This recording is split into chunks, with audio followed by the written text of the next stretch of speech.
¿Usted cree que no le dolían los insultos? ¿Usted cree que, y luego tomaron piedras para que fuera confrontación más física y no tanto verbal? Por supuesto que le dolía, pero lo que hoy le llaman inteligencia emocional, la palabra de Dios le llama mansedumbre. Uno de los hombres que más confrontaciones tuvo y que más conflictos tuvo fue Moisés.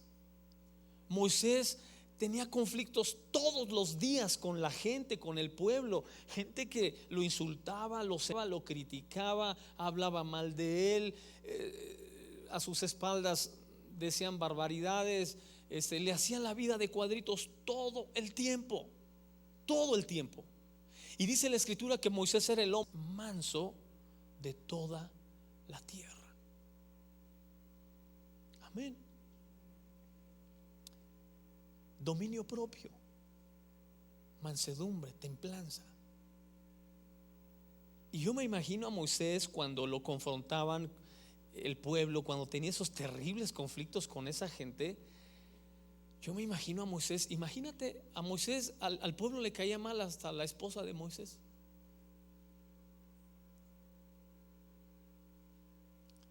Oye, Moisés, tu esposa, porque usted sabe que la esposa de Moisés era cusita, ella no era judía. Él había tomado a Séfora en una tierra totalmente alejada del pueblo de Israel, y los cusitas son negros. Es muy probable que la esposa de Moisés era una negrita. Entonces imagínese, entre el pueblo de Israel, hermano, es negro y era la esposa del Moisés. Pero había una segunda cosa que le molestaba a la gente: sus hijos. Sus hijos. No me diga que usted no pasa eso. ¿A poco a veces entre la familia, a algún primo, algún tío, algún hermano, tu esposa no le cae bien? O tu esposo, tus hijos. Ay, cuando vengas con tus hijos, ¿sabes qué? Hazles algo, agárralos a ver qué le haces, nomás suben a los sillones. Un amigo que le dice a sus hijos: yo sí, César, yo les digo a mis hijos, cuando traigas a tus hijos 5 horas antes no les des dulces, chocolates ni nada, porque el chocolate los altera y los pone bien locos y vienen fíjense lo que le tiene que decir a sus hijos para cuando llegan con los nietos a su casa, ¿no? Y todos tenemos esas confrontaciones y esos conflictos. Moisés los tenía también. Y los hijos de Moisés eran señalados porque no eran circuncidados. Así que el pueblo iba con Moisés y le decía: tus hijos, ¿qué onda?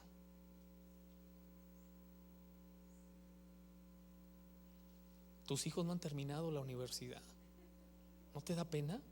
¿No te da vergüenza que tus hijos ni siquiera sean y era una cosa así de pues sí da pena, ¿no? Y luego delante de todo el pueblo y la familia y cosas, a todos nos pasan esos conflictos y situaciones. ¿Sabe qué hizo Moisés? Entonces Moisés fue con la esposa y le dijo: ¿qué crees? Que no sé qué hacer, el pueblo me está diciendo constantemente de ti. Bueno, pues ya de ti, ¿qué se puede hacer? Pues ya, ni modo que en el proceso de Michael el tiempo no existía como para blanquearte un poco. ¿Qué te podemos hacer? Nada, pero por lo menos hay que circuncidar a los hijos. Y dice la escritura que la tremenda Séfora le cortó el prepucio a los hijos y fue y se los aventó a Moisés. Y le dijo: ahí está, hijos de sangre queridas, hijos de sangre me son. Y le aventó los prepucios. ¿Por qué? Porque había un pueblo que todo el tiempo estaba en conflicto con Moisés, con su esposa, con sus hijos, como nos sucede a todos. Y entonces en Moisés estaba la herencia emocional. Amén. Para canalizar todos esos conflictos y esas confrontaciones hacia su meta final, que era este pueblo pudiera llegar ahí a donde Dios quería que llegaran, y que los prepucios de sus hijos no fueran el impedimento para que llegaran ahí, y que sus conflictos de familia no fueran el impedimento para la meta que tenían. ¿Cuántos de nosotros nos hemos frenado en la vida por conflictos y confrontaciones a veces innecesarias? o a veces eran necesarias y nunca las hicimos, nunca las confrontamos. Y entonces vamos por la vida al margen siempre por no saber manejar este tipo de situaciones. Tú vas a ver en la escritura hombres y mujeres de todo tipo que pasaron situaciones en ese sentido igual a las nuestras, pero supieron enfocarlo hacia las metas que tenían personales, familiares, o para el pueblo de Israel o para Dios. ¿Está bien? Entonces dijimos, Jesús no se acobardó, ¿verdad? Ajá.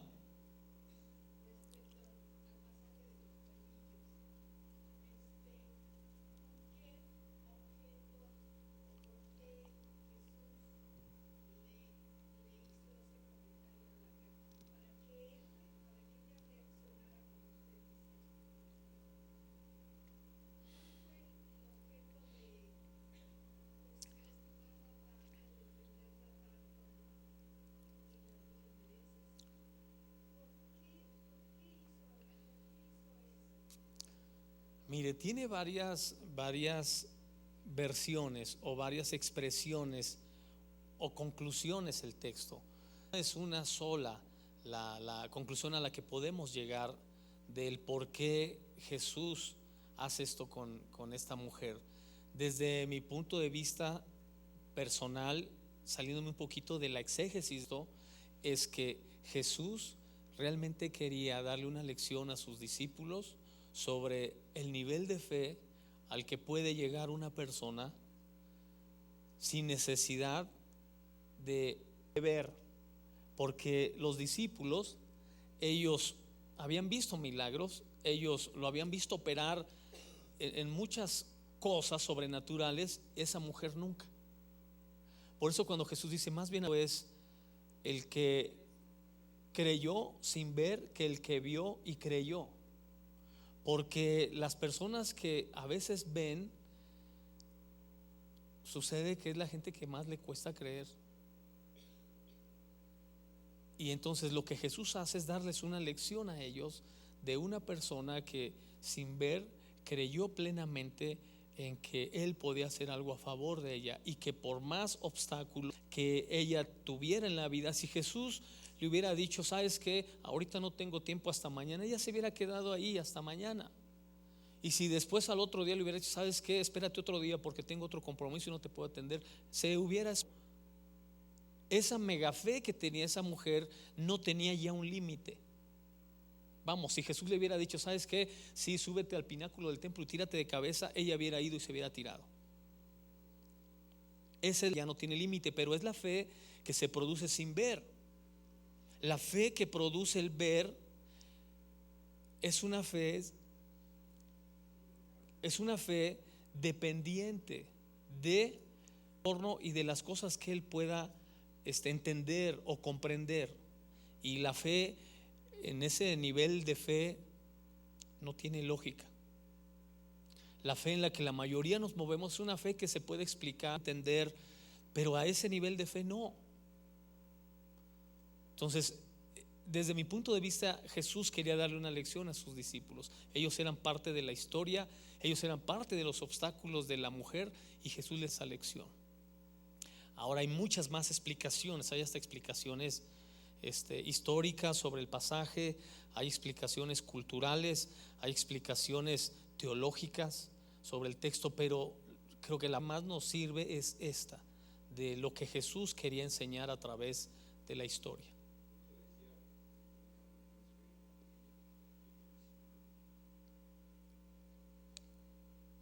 Es como cuando con el joven rico, ¿no? Al joven rico le dice, vende todo lo que tienes y dale a los pobres. ¿A quién de ustedes le ha dicho que dé todo? ¿A poco a Pedro le dijo, vende todo? A nosotros nos pide el diezmo, y con el diezmo ya andamos que no aguantamos. Con el diezmo ya estamos enojados cada quincena, ay, el diezmo. Imagínate todo. ¿Te puedes imaginar a los discípulos cuando Jesús, joven rico, dice la escritura? Pocas personas con tanta riqueza se habían acercado a Jesús y él era uno de ellos. Pero ¿por qué Jesús a él le pide todo y a los demás no les pide todo? Otra vez, porque Jesús les quiere dar una lección. Imagínate tú a Pedro hablándole al oído a Jesús, diciéndole: Jesús, ya nomás pídele el 50, hombre. Con el 50 estamos del otro lado. ¿No te imaginas algo así de entre Jesús y sus discípulos y interactuando con el joven rico? Judas, que era el tesorero. Jesús, pues, ya déjale el 30, el 40. Está dispuesto a darlo. ¿Por qué todo? Todo. Si a nadie le pediste todo, a nosotros nos pediste todo. ¿Por qué a él? Era una lección. Una lección que ellos tenían que aprender. Y que era la lección que tenía que ver con los recursos. Cuando Jesús le dice cuando Pedro le dice a Jesús: a ver, Jesús, nosotros hemos dejado familia y casa por seguirte, ¿qué recompensa vamos a tener? Y Jesús respuesta y le dice: ¿sabes qué? No hay nadie que en esta vida haya dejado algo por mí que no reciba 100 veces más, y en el futuro la vida eterna. Así que dile al que está a tu lado: todo depende de ti. Si quieres recibir lo que quieras recibir, depende de ti. Bueno, así que son lecciones que Jesús le está dando a sus discípulos y por supuesto a nosotros también, ¿sí?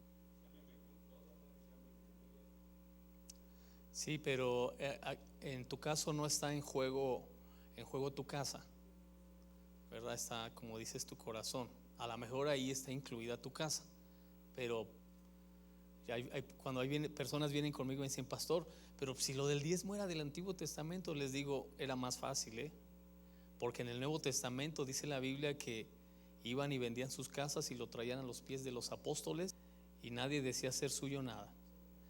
Les digo, así que ¿qué prefiere, el diezmo o traer la venta de su casa? Que dice: mejor diezmo, ¿no? Me sale más. Sí, sí, Zafira, ¿no? Sí.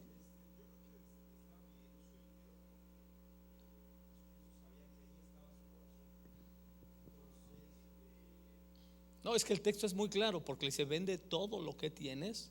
No le dijo: corazón, los sentimientos que tienes en el corazón, ve y dáselos a los pobres. No, le dijo: vende todo lo que tienes y luego ve y dáselo a los pobres.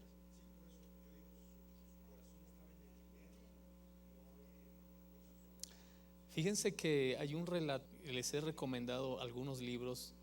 Les recomiendo Médico de Cuerpos y Almas, que es la vida de Lucas.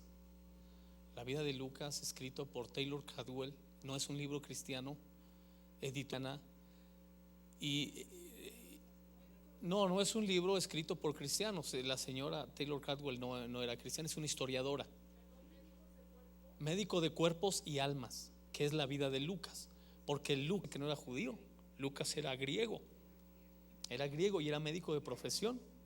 Es el escritor de Lucas y de Hechos de los Apóstoles. Y Lucas narra, o esta escritora se oriente e investiga en algunos escritos antiguos sobre la vida de Lucas y encuentra un documento donde Lucas, ella le llama Lucano en el libro, donde en una ocasión se encuentra su barca con la barca de el joven rico. Se encuentran en el mar de Galilea y el mayordomo, el siervo del joven rico, lo identifica que es cristiano Lucas y le dice: oye, ¿tú podrías hablar con mi amo? Y le dice: ¿quién es tu amo? Y le dice: yo trabajo para él de muchos años, pero él todo el tiempo se la pasa llorando y diciendo: es que me pidió demasiado, me pidió demasiado. Y entonces cuenta la historia que Lucas se brinca a la barca de este hombre, y era el joven rico que había, él se confiesa con él y le dice que él era el joven rico que tuvo ese encuentro con Jesús, y que después de que Jesús le dijo lo que tenía que hacer y no, él cayó en una profunda depresión. Y cuenta la historia en este libro que el hombre muere diciendo: me pidió demasiado, me pidió demasiado, y llorando. Entonces el encuentro con el joven rico fue un encuentro real, documentado en la escritura, y que tiene que ver con lecciones que en su momento Dios quería darle a los discípulos y a nosotros, pero que si eran personas reales con quienes pasaban este tipo de acontecimientos. Entonces creo que si aprendemos la lección y entendemos que todo lo que tenemos y somos solamente es mayordomía, y que todo le pertenece a Él, va a ser más fácil si en algún momento nos pide todo. En algún momento vamos a tener que dejar todo, y no importa si es Carlos Slim, va a tener que dejar todo. Bueno, vamos a entrar a la lección, por lo menos a la introducción. Conflicto y confrontación. Y entonces hay un 2 de Timoteo 4:12 que dice: que prediques la palabra, que instes a tiempo y fuera de tiempo, redarguye, reprende, exhorta con toda paciencia y doctrina. Y luego hay un proverbio que es 27:9, lo busca en casa. Y entonces, a manera de introducción, hay una pregunta y una respuesta. Tiene que ver primero con: ¿cuándo fue la última vez que perdiste el sueño y cuál fue la razón? Es una que yo creo que todos nos hemos hecho. Y la respuesta es que la mayoría de las veces la causa es por la relación con alguien.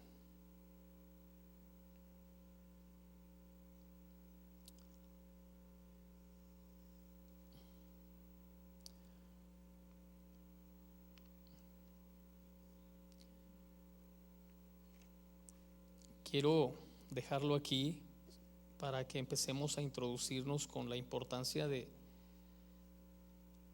no solo de las cosas que nos quitan el sueño, que nos lastiman o nos hacen daño, sino con lo fundamental de esto.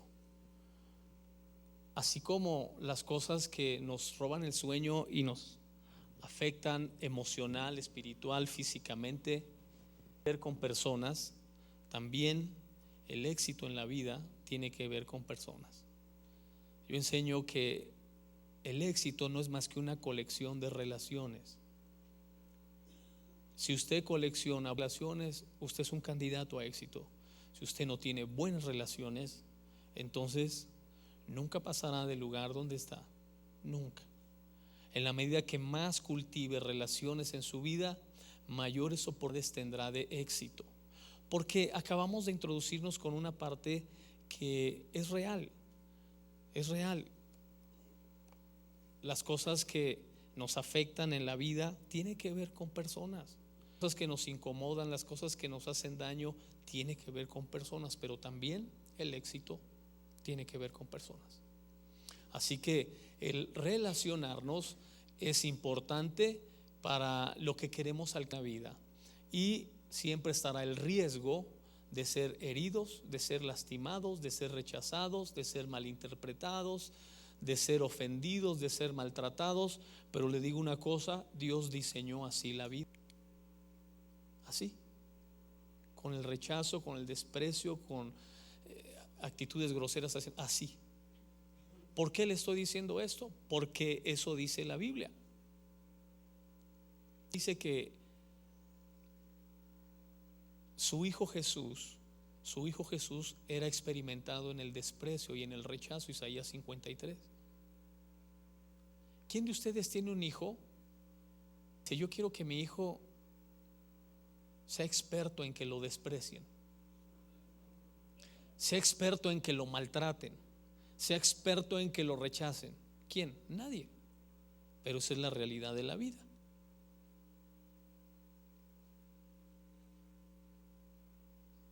Y si no entiendes esto, no solamente no vas a avanzar, no los vas a dejar avanzar. Todo lo que una persona va a sufrir, primero lo sufre en su casa. Todo. Así que cuando a José lo traicionaron en Egipto, afectaba una traición si sus propios hermanos lo habían traicionado. Así que cuando lo defraudaron en Egipto, cuando lo engañaron, ¿en qué le afectaba? Si sus propios hermanos lo habían en la punta del pie. La vida funciona así. Nunca engañe a un niño y le haga creer que la vida es color de rosa y que todo el mundo lo amará y lo querrá y que el mundo lo está esperando con los brazos abiertos. Nunca le haga creer que usted estará siempre con él, porque eso no es cierto. El único que siempre estará con él será Dios. Eso sí se lo puede asegurar, y se lo firma ante notario si quiere. Estará contigo siempre, pero usted no. Usted no puede garantizarle a nadie que siempre estará, ni siquiera a usted mismo. Así que las relaciones son determinantes, buenas o malas. Lo que queremos hacer en esta lección es sacarle provecho a los conflictos, a las confrontaciones, capitalizarlos y hacer que sean parte de nuestro éxito en la vida, en lugar de hundirnos, deprimirnos, quejarnos, bañarnos en nuestro dolor, en nuestro sufrimiento. Hay gente que esa es su vida. Todas las mañanas, antes de la regadera, primero se baña en su dolor, en su sufrimiento, en su fracaso. Todos los días ese es su baño. Bueno, queremos aprender en esta lección a hacer que eso fertilice nuestro futuro y podamos alcanzar lo que Dios tiene para nosotros, en lugar de que los conflictos y las confrontaciones sean un freno para no avanzar en la vida. ¿Está bien? Póngase de pie, vamos a orar.